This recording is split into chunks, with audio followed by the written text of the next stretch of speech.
This analysis of the samurai in popular culture focuses on two sources.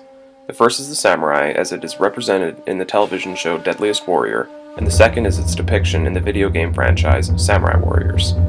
While not an exhaustive breakdown of every image that these two sources portray, our goal is to demonstrate that modern representations are rife with inconsistencies and constructed ideals. At the same time, we acknowledge that some, perhaps unintentional accuracies, are achieved on the part of the latter.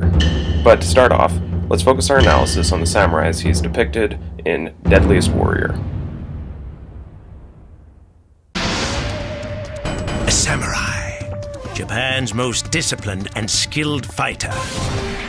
The samurai weapons will be tested by Tetsuro Shigematsu, a master of Kyodo, Japanese Zen archery. He is a direct descendant of a samurai clan. The only way to enter the samurai class was to be born into it, and the only way to leave was to die.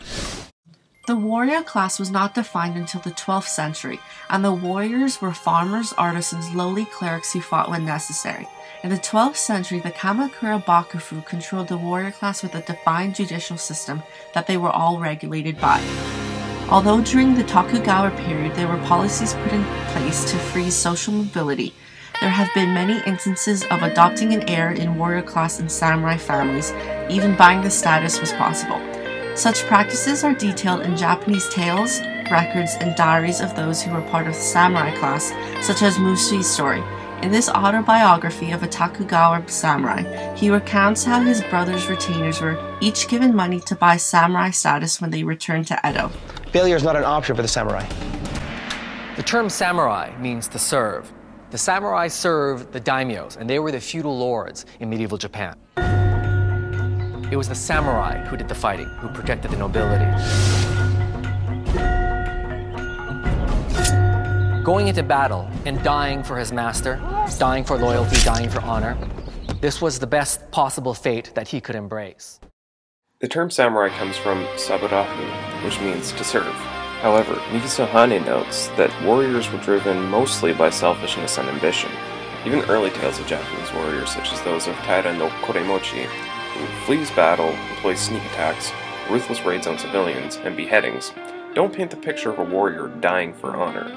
Still, through the tales and literary works that glorify the ways of the warrior, such as Heike Monogatari, which includes tales of courtly warriors, the ideals of what a warrior should be slowly began to emerge. Elements of the ideal samurai evolved through these constructions, and soon became synonymous with bravery, altruism, honor, and loyalty.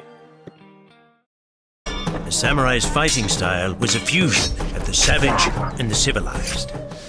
The Mongol invasion of the 1270s posited Korean and Mongolian soldiers who fought in tight, well-knit groups against the samurai's chaotic fighting style, forcing the latters to become more structured. He would find a worthy adversary and continued fighting until he killed him or he was killed himself. Among the pantheon of warriors, the samurai is surely the greatest. The view that death was inescapable and was expected and understood became more prominent as an ideal of a samurai in the later years of the medieval period. It also refers to the process of nanori, or announcing one's name to establish a worthy adversary. In Carl Friday's The Culture of War, he recognized that such speeches and idealized practices are literally the stuff of which legends were made, but it's unlikely that they were the stuff of which history was made. While idealized practices such as Minamoto no Yoshie's poetry exchange in the midst of a battle with Abe Sadato in the Kokon Shumon-ju are entertaining and gentlemanly, there's little practicality and logic in doing so. As the world's most disciplined warrior, the samurai's primary weapon is the katana. 30 inches of folded steel, sharper than any razor. The katana represents perhaps the greatest weapon mankind has ever produced.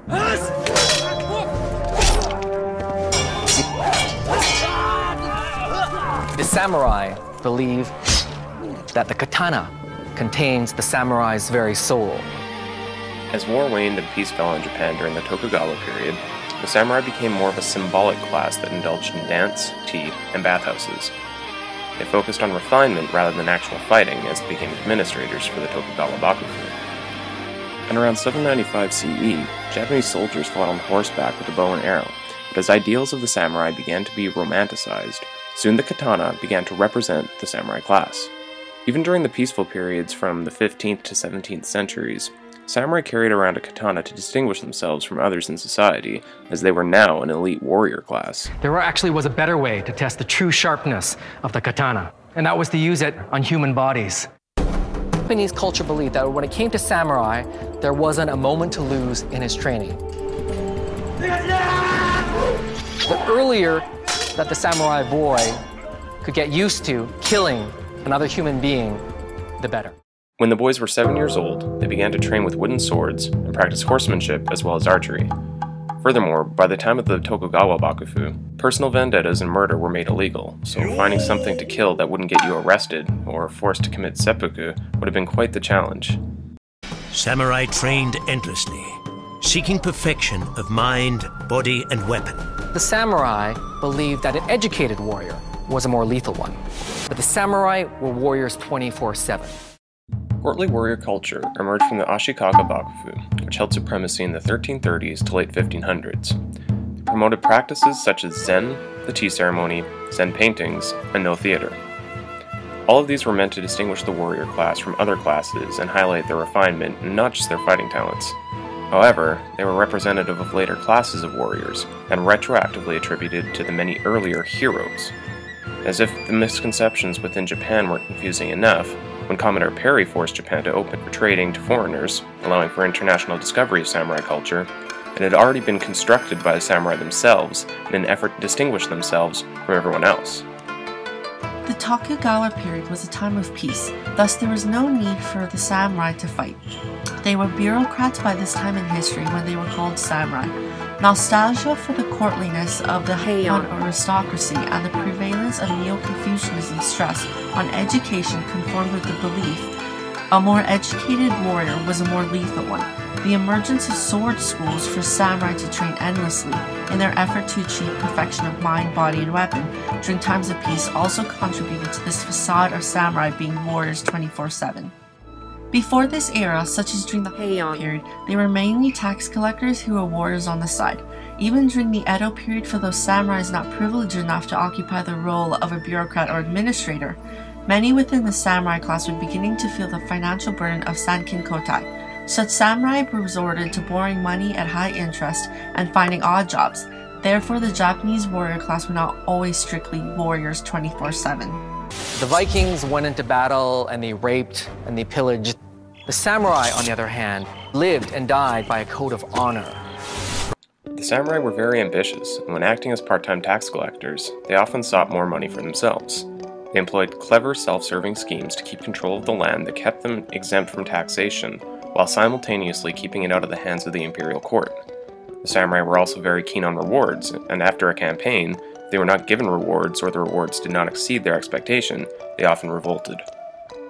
From lowly beginnings to part-time tax collectors to rebellious warriors only focusing on rewards, they began to be reconceptualized and romanticized. Texts that idealized the behaviors and practices of Japanese warriors did not emerge until the late 12th century. These took the form of didactic works and chronicles of war tales like the Heike Monogatari, the Konjaku Monogatari Shu, and Mutsuwaki.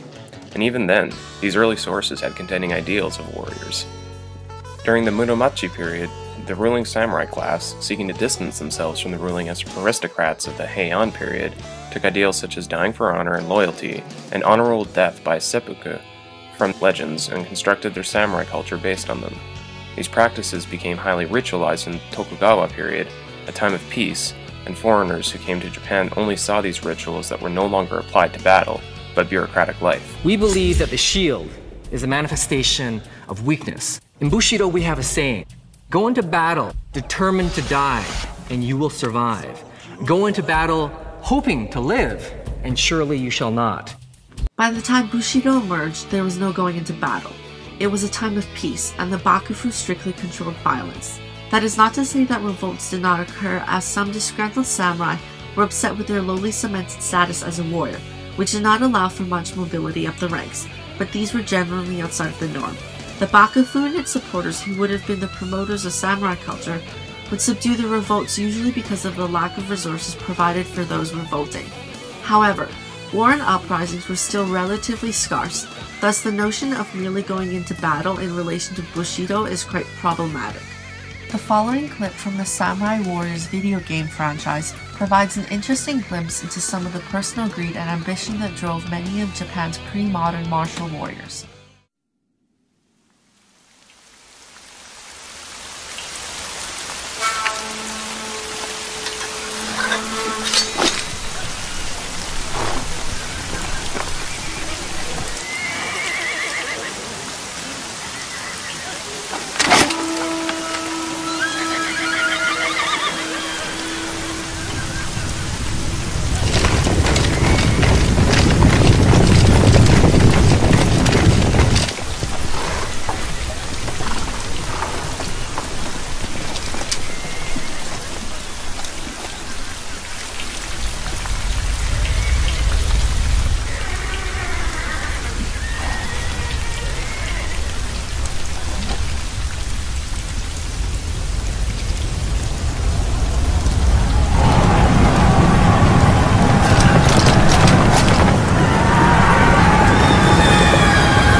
Samurai Warriors allows players to follow the feats of dozens of warriors during the Sengoku period. While still rife with romanticized images of samurai as devotedly loyal warriors and retainers, it introduces a human aspect to such idealized forms.